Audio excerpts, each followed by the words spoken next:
നമസ്കാരം, മൂവി ബ്രാൻഡിലേക്ക് സ്വാഗതം.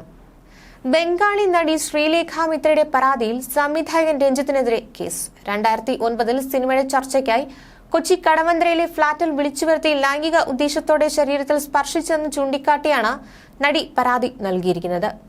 കൊച്ചി നോർത്ത് പോലീസാണ് നടനെതിരെ IPC 354 ജാമ്യമില്ലാ വകുപ്പ് പ്രകാരം കേസെടുത്തിരിക്കുന്നത്.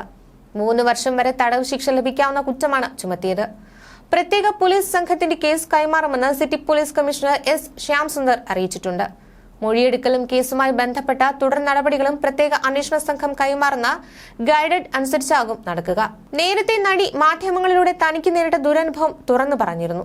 നടിയുടെ വാക്കുകൾ ഇങ്ങനെ: ശ്യാമപ്രസാദ് സംവിധാനം ചെയ്ത് പൃഥ്വിരാജ് നായകനായി എത്തിയ അകലെ എന്ന സിനിമയിൽ താൻ അഭിനയിച്ചിരുന്നു. അകലയിലെ അഭിനയം കണ്ടാണ് എന്നെ പാലേരി മാണിക്യത്തിലേക്ക് വിളിച്ചത്. എനിക്കൊരു ഇമെയിലോ ഫോൺ കോളോ വന്നു.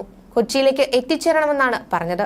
മമ്മൂട്ടിയോടൊപ്പം ഒരു മലയാള സിനിമയിൽ അഭിനയിക്കാനായിരുന്നു വിളിച്ചത്. ആ സമയത്ത് ഞാൻ ചില വ്യക്തിപരമായ പ്രശ്നങ്ങളിലൂടെ കടന്നു പോവുകയായിരുന്നു. അതിൽ നിന്ന് പുറത്തേക്ക് കടക്കുക എന്നതും മമ്മൂട്ടിയോടൊപ്പം അഭിനയിക്കുക എന്നത് വലിയ കാര്യമായതിനാലും ഞാൻ തയ്യാറായി.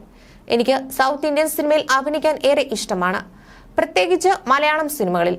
അതുകൊണ്ട് തന്നെ ഞാൻ രാവിലെ തന്നെ സംവിധായകനെ കണ്ടു. രാവിലെ ഫോട്ടോഷൂട്ട് ഉണ്ടായിരുന്നു. വസ്ത്രത്തെക്കുറിച്ചും പ്രതിഫലത്തെക്കുറിച്ചും ഡേറ്റിനെ കുറിച്ചും ഒക്കെയുള്ള ചർച്ചകളും നടന്നിരുന്നു. ഇവിടെ നിന്നും കൊച്ചിയിലേക്കുള്ള ടിക്കറ്റും നല്ല താമസ സൗകര്യവും അവർ ഒരുക്കി. വൈകുന്നേരം എന്നെ വീണ്ടും വിളിച്ചു. ഞാൻ അവിടെ ചെല്ലുമ്പോൾ നിരവധി ആളുകൾ ഉണ്ടായിരുന്നു. ഇവിടെ വെച്ച് തന്റെ റൂമിലേക്ക് വരാൻ രഞ്ജിത്ത് ക്ഷണിച്ചു. സിനിമയെക്കുറിച്ച് ഡിസ്കസ് ചെയ്യാനാണെന്നാണ് ഞാൻ കരുതിയത്. ഞാൻ അകത്തേക്ക് ചെന്നു. ബാൽക്കണിയിലായിരുന്നു ഞങ്ങൾ. ആദ്യം അദ്ദേഹം എന്റെ വളകളിലൂടെ കൈയൊടിച്ചു. ചിലപ്പോൾ വളകൾ കണ്ട കൗതുകം കൊണ്ടാകാമെന്ന് ഞാൻ കരുതി. സ്വയം ശാന്തയാകാൻ ശ്രമിക്കുകയായിരുന്നു ഞാൻ. ഇത് എവിടെ വരെ പോകുമെന്ന് നോക്കാമല്ലോ, ഒരു പക്ഷേ വളരെ നിഷ്കളങ്കമായ പ്രവൃത്തിയാണെങ്കിലോ എന്ന് ഞാൻ ചിന്തിച്ചു.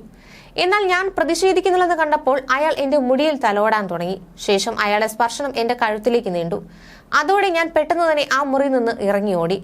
ടാക്സി വിളിച്ചാണ് ഹോട്ടലിലേക്ക് പോയത്. ആ രാത്രി പേടിയോടെയാണ് ഹോട്ടൽ മുറിയിൽ കഴിഞ്ഞത്. ഒരിക്കലും ആ ദിവസം തനിക്ക് മറക്കാനാവില്ല എന്നും നടി പറയുന്നു. എന്റെ ഹോട്ടൽ റൂമിന്റെ മാസ്റ്റർ കീ ആരുടെയെങ്കിലും കയ്യിലുണ്ടോ എന്നും ആരെങ്കിലും രാത്രി വന്ന് എന്റെ വാതിലിൽ മുട്ടുമോ എന്നും ഞാൻ ഭയന്നു. ആ രാത്രി ഞാൻ ഉറങ്ങിയിട്ടില്ല. പിറ്റേന്ന് എന്നെ ആ സിനിമയിലേക്ക് വിളിച്ചയാളെ വിളിച്ച് ഞാൻ നടന്നതെല്ലാം പറഞ്ഞു. എനിക്ക് റിട്ടേൺ ടിക്കറ്റ് വേണമെന്ന് ഞാൻ പറഞ്ഞു. അവർ പണമൊന്നും തന്നില്ല. സ്വന്തം ചിലവിലാണ് ഞാൻ തിരിച്ചു വന്നത്. ഭർത്താവിനോടോ കുടുംബത്തിനോടോ ഇക്കാര്യങ്ങൾ പറയാൻ പറ്റില്ല. താൻ കടന്നുപോയ മാനസികാവസ്ഥയെക്കുറിച്ച് ആർക്കും മനസ്സിലാക്കാനാവില്ല. ഡോക്യുമെന്ററി സംവിധായകൻ ജോഷിയോട് പരാതി പറഞ്ഞു. എന്നാൽ ആരും പിന്നീട് ഒരു നടപടിയും എടുത്തില്ല. അതിനുശേഷം ഒരു മലയാള സിനിമയിലും എനിക്ക് അവസരം ലഭിച്ചിട്ടില്ല. അയാളുടെ മോശം പെരുമാറ്റം എതിർത്തത് കൊണ്ട് മാത്രമാണ് എനിക്ക് അവസരം നിഷേധിച്ചതെന്നും നടി പറയുന്നു.